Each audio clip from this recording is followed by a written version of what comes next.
morning, everyone. Good morning, Teacher Bien. Okay, before you're going to take your seat, kindly arrange your chairs. And you may now take your seat. Thank you, Teacher Bien. Okay, before we are going to proceed to our new lesson, everyone read the objectives. Number 1, Differentiate facts and opinions. differentiate facts and opinions. Next, Distinguish facts and opinions in an informational text. and the last, Appreciate awareness by giving importance on the news heard. okay, before we proceed to our new lesson, let me check your attendance. Who is absent in group 1? Nobody is absent from group 1. Okay, very good. How about in group 2? Nobody is absent from group 2. Group 3?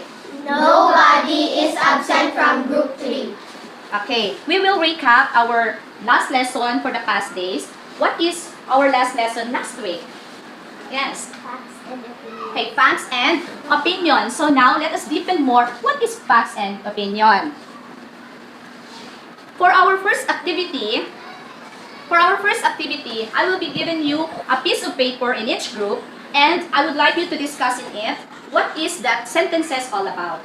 I will give you 5 minutes, and may I ask any representative in each group from group 1, group 2, group 3. Okay, form a circle and discuss it with your group. Form a circle now.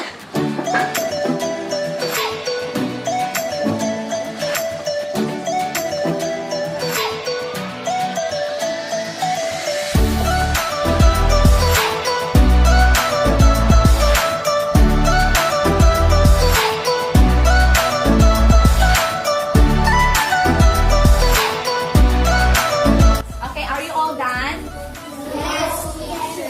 Okay, if you are done, kindly go back to your seats and wait for the other.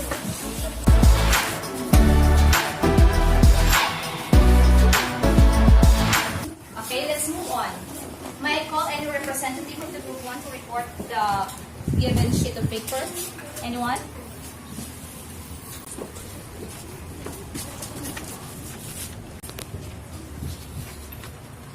Number 1, opinion, because you just think number 7 is luckier than 3.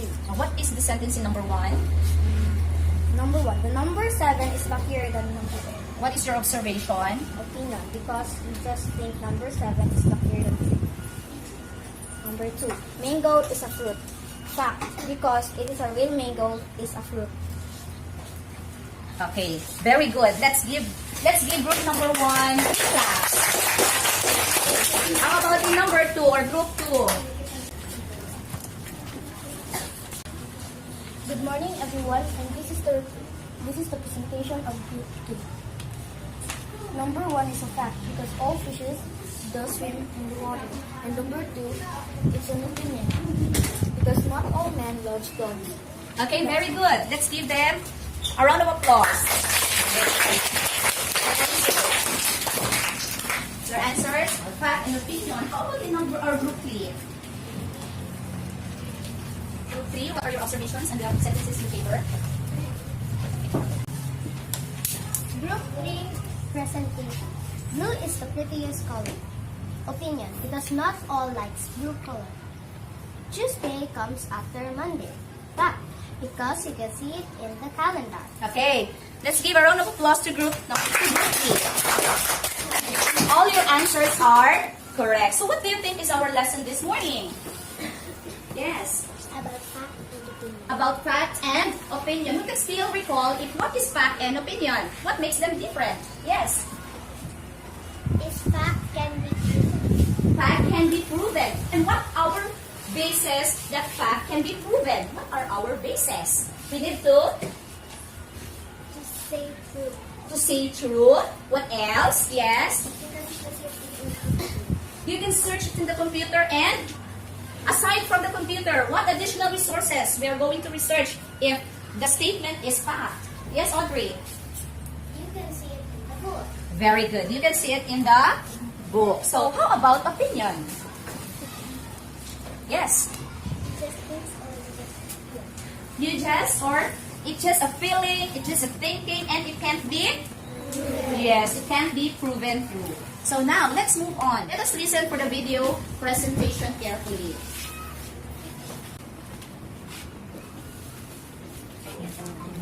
What is a fact? Fact. An opinion. What is a fact? A fact is something that is always true. Facts can be proven. We can find facts by doing research in books, on the internet, or we can even do research of our own. Here's an example of a fact. Dogs need food and water to survive. This is always true. You can find this information in a book or on the internet. What is an opinion? An opinion is what you think or feel. It cannot be proven. Here's an example of an opinion. Dogs are the best pets. That's what I think. I love dogs. That's how I feel. These are just my opinions because someone could say, no way, cats are the best pets. Let's see what you learned. Fact or opinion? The sun is hot. You're right, it's a fact. This can be proven. We can prove it by doing research in a book or on the internet. Fact or opinion? Coffee is delicious. You're right, that's an opinion. Because someone could say, ew, coffee isn't delicious. Fact or opinion? An apple is a fruit. You're right, it's a fact. An apple is a fruit. That is always true. So remember, if you're trying to figure out whether something is a fact or not, you can ask yourself, is it always true? Can it be proven? And if the answer is yes, then you found a fact. Did you learn something from the video? Did you learn something? Yes. And what did you have learned out of the video? Anyone? Yes, Kyle. Is it about fact and opinion? What is fact?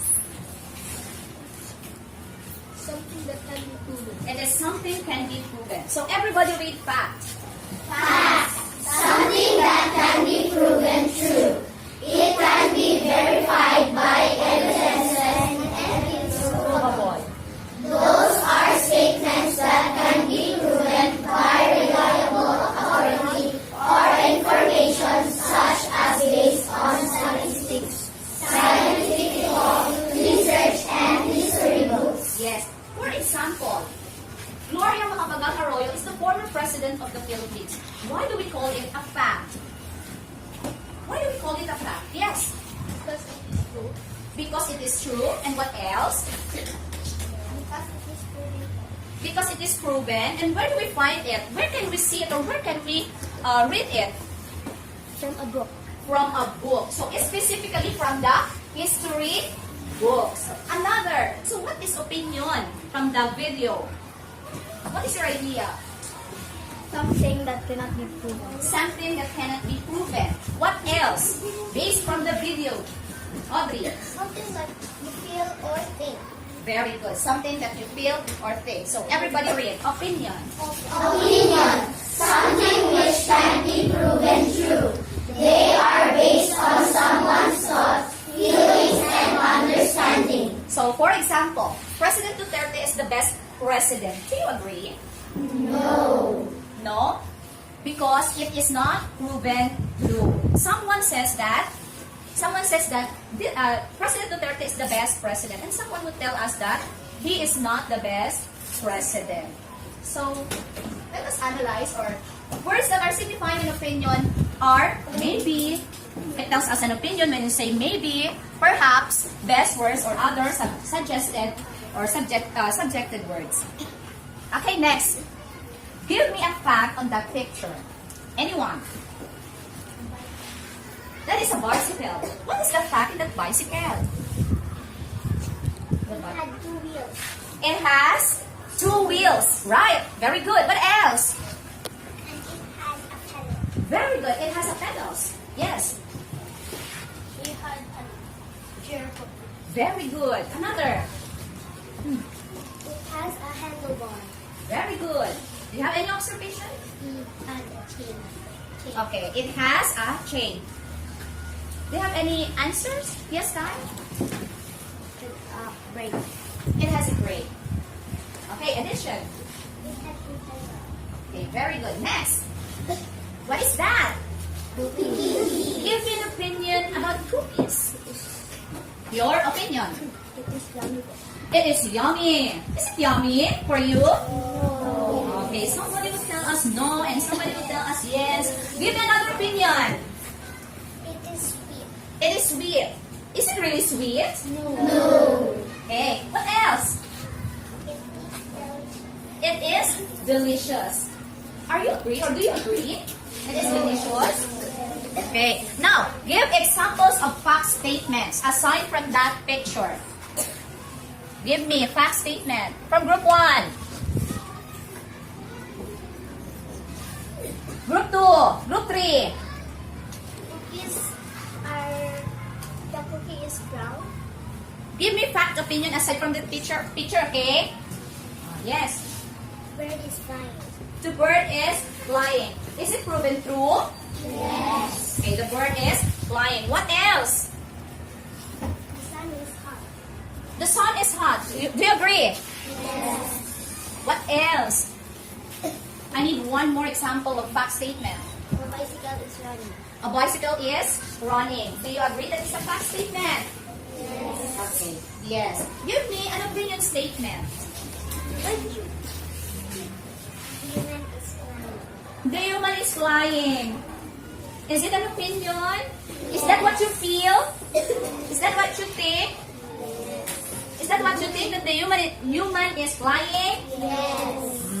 Next, Tisha. The humans is always flying. The humans are always what? Read it now. Right. Okay, humans are always writing. Not always. Not humans are always writing, right? Are what? I'm sorry. Humans are always right. Do you think that humans are always right? Tama in Filipino? No. So that is not proven true. What else? A volcano is a giant creature. A volcano is a Giant creature. giant creature. Giant creature. Giant creature. Okay. Do you agree that a volcano is a giant creature? No. So that is Opinion. an opinion. So for our differentiated activity, for the group 1, I want you to do a broadcasting or reporting about facts and opinions. And for the group 2, role play a situation with facts and opinions conversations. And group 3, make a jingle about facts and opinions. So form a circle now and discuss it with your group.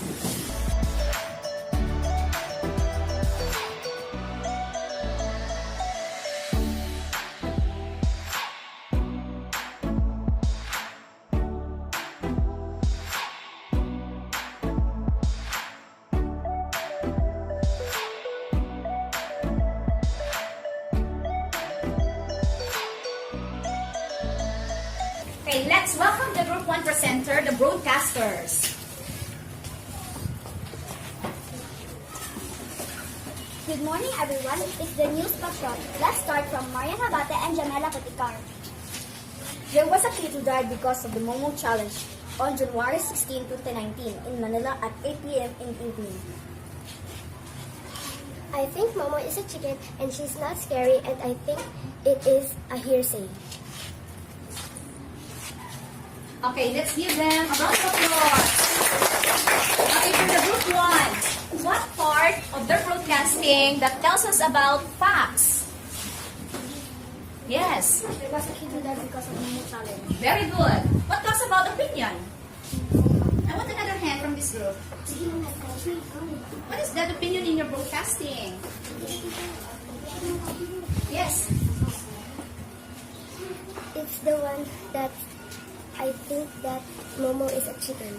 Okay, the one that telling that I think Momo is a chicken. Do you have any? And I think Momo is a hearsay. I think Momo is a hearsay. Very good. Now let's move on to group number 2. Role playing on a situation with facts and opinions conversations. Make it loud, ha? I want to hear your voice loud. Any representatives from the group? Good morning, everyone, and this is the presentation of the group 2. Where are we going? We're going to sail in the ocean to catch some fish. Oh, really?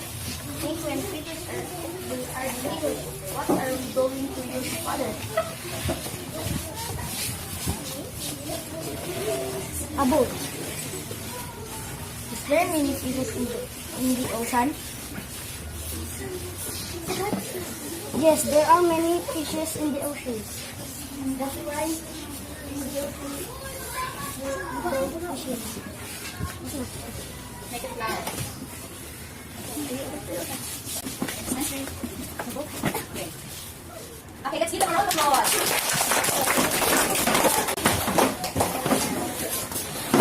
Okay. What is the situation told by their crew? What situation is that? Yes, Audrey. Okay, about catching fishes with their family. So what is the fact there? What conversation? Did you hear their conversations?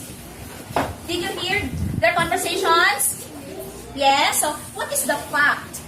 Fact statement in their conversation. Yes. There is many fish. Okay, there are many fishes in the ocean. Do you agree that is a fact? Yes, we can see that in the ocean there are many kinds of fishes. And what is or what are the opinions being talked in the situation? Yes. I think when fishes are cooked, they are delicious. I think when fishes are cooked, they are delicious. Is it fact or opinion? Opinion. What is that word signifying that is an opinion? The word I think. Very good. Now let's move on to group number 3.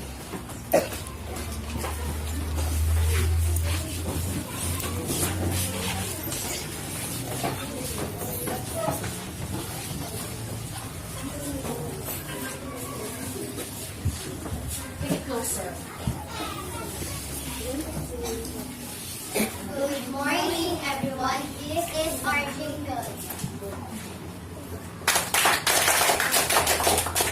Fact and opinion, fact and opinion. Fact is proven, fact is proven. How about opinion? How about opinion? Not proven, not proven. Okay, very good. Let's give them a round of applause. That is group 3. So when do we know that we are telling facts and opinion? When do we know that we are telling facts and opinion? Anyone? If we have opinion, we can say I think. Okay, if it is an opinion, we can say I think, perhaps, what else? I feel, right? So what if it is fact?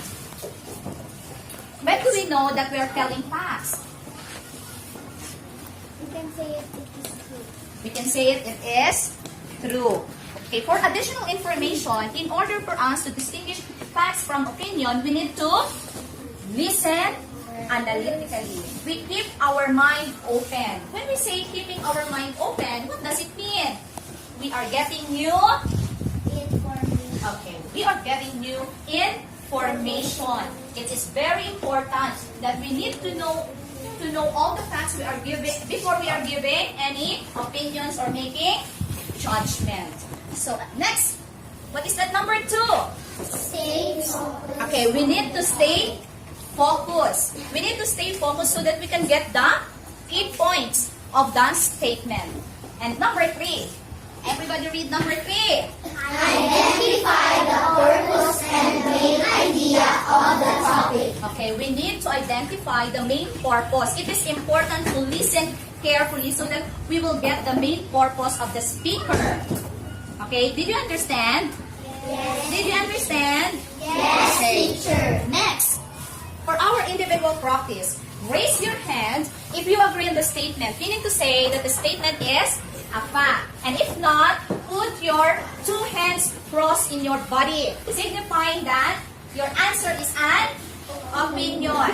So avoid talking, just keep your mouth closed once you answer. Is that clear?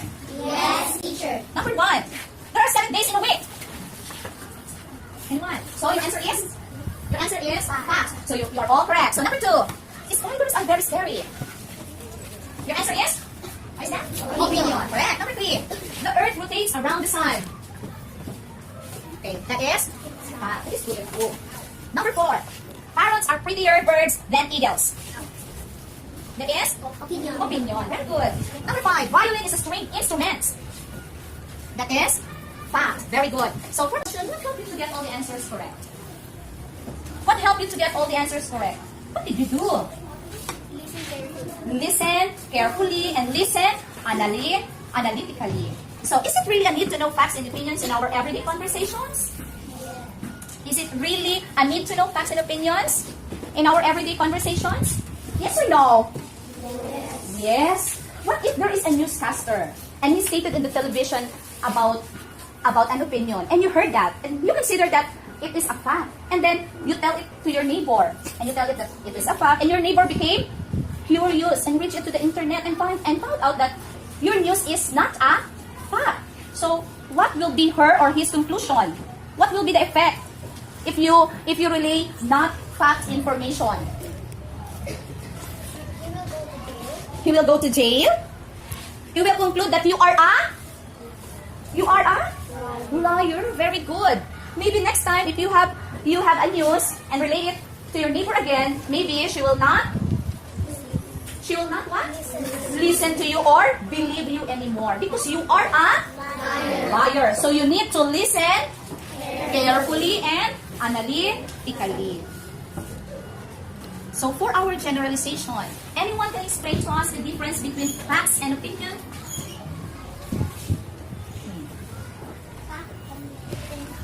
Can be proven true while opinion is?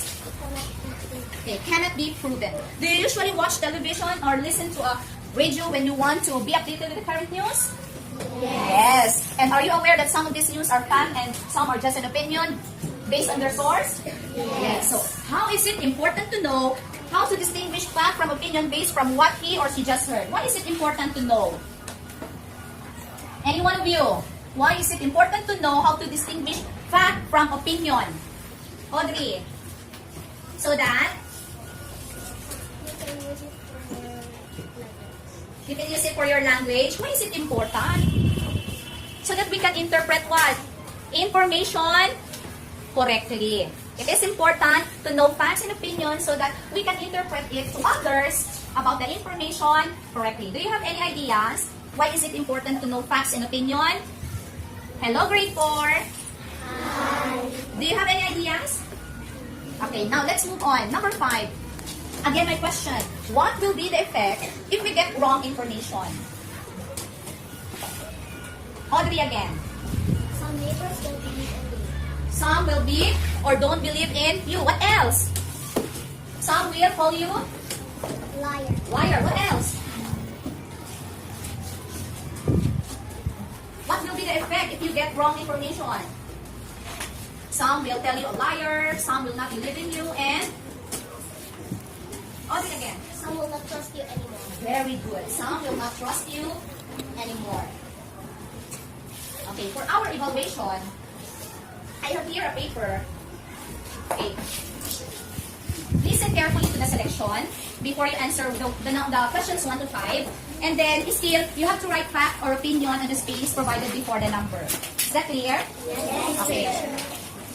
Get your pencils or ball pens. He was Teodoro F. Valencia, the park commissioner himself.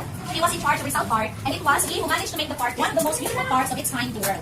He wanted to make children happy. That is why Rizal Park has a playground for children, a skating rink and bicycle lanes. Families have picnics on the grass under flowering trees and ponds. Teenagers sit on the grass or stroll around the fountains and along the flowering hedges or watch the carp and goldfish swim gaily in the ponds. A planetarium stands beside a library rich in magazines and books for young and old. For number 1, Teodoro Valencia was the park commissioner in charge of Rizal Park. Fact or opinion? Number 2, Rizal Park is the most beautiful park of its kind in the world. Number 3, it has a spacious playground, smooth skating rinks, and inviting bicycle lanes. Number 4, families enjoy picnics on the clean, thick grass. Number 5, teenagers watch carp, swimming in circular ponds and stroll around on paths lined with hedges. For number 6, you have to identify the given sentences. It is out of the selection. Still, write fact or opinion in the blank before the number. Number 6. Again, the number 7 is luckier than 3. Number 7, there are 12 months in a year. Number 8, fish breathe through gills. Number 9, farms are fun. Number 10, turtles are the best pets. You have to review your answers in 1 minute.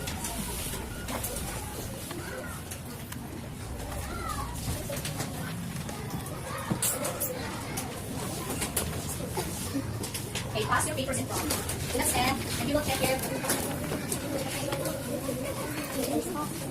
People in the back will pass the paper in front without standing.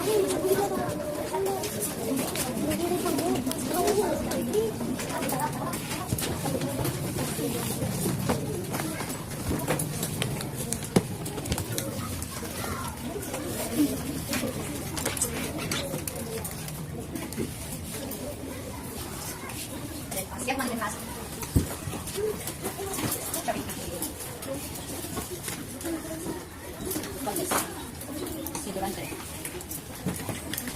Okay, let's check your answers. Get one and then pass. Right corrected by below number 10.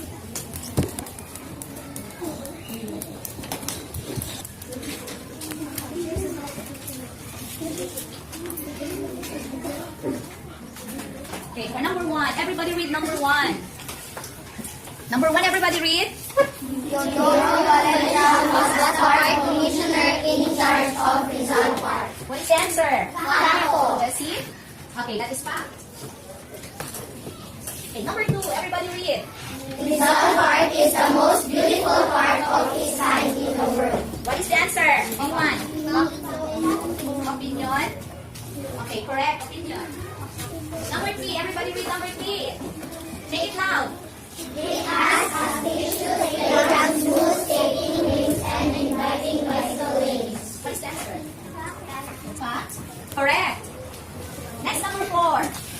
Families enjoy picnics on the clean grass. What is the answer? From group 1, what's the answer? Let us see. Opinion. Because not every families or not all families enjoying picnics. Number 5. Group 3. Everybody read group 3, number 5. Teenagers watch cars swimming in circular ponds and stroll around the grass line with fish. What is the answer, group 2? Fact or opinion? Okay, that is fact. Okay, for number 6, read group 1. Number 7 is happier than 3. What is the answer? Let us see. Opinion. Group 2, read number 7. There are 12 months in a year. Very good. Fact. Number 8, group 3. Fish breath through gills. Very good. Fact. Next, number 9. Everybody read number 9. Farms are fun. Opinion. And number 10. Turtles are the best pets. Look at your paper. Look at 10. Very good. 9. Very good. 8. Good. 7. Good. 6. 6. 5. 4. 3. 2. 1. All of you pass the test. So everybody give yourself a driver's clap. 1, 2, 3, go. Good job. Okay. So pass your papers. Keep quiet. Before you pass your papers, the one that is receiving the paper at the back will put your paper in front and then pass it until your paper will go here in front. Okay, is that clear? Okay, put your paper at the top of the paper. The first one in front of you. Okay, without standing.